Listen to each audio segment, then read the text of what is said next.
দেখেন প্রায় 42,000-এর বেশি ভোট কেন্দ্র থাকবে সেদিন, একদিনে প্রায় প্রায় 250,000 বুথ থাকবে বা তার চেয়েও বেশি। এবং এই সমস্ত কাজগুলো সকাল থেকে সন্ধ্যার মধ্যে আপনাদের সম্পন্ন করতে হবে। আপনারা হয়তো আমি জানি না, অন্তত কমপক্ষে 1 মিলিয়ন ম্যান পাওয়ার লাগবে আপনাদের, 10 লক্ষ কম হলেও। এবং সেটা কোথায় পাবেন? আপনাদের ইলেকশন কমিশনের তো সেটা নাই। যে আমাদের খুব ছোট্ট এখানে বক্তব্য হচ্ছে এই, যে আপনাদের যতটুকু ম্যান পাওয়ার আপনাদের আছে, you make the maximum use of this man পাওয়ার।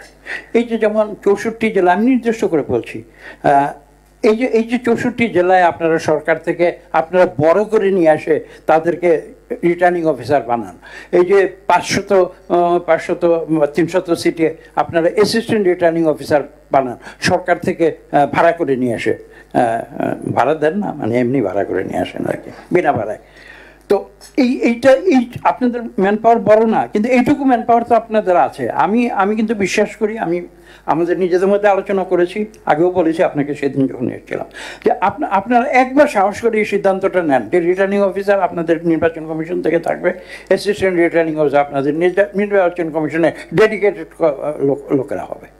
এবং দেখবেন যে এখানে একটা সিদ্ধান্তের মাধ্যমে বাংলাদেশের রাজনীতিতে গুণগত পরিবর্তন আসবে।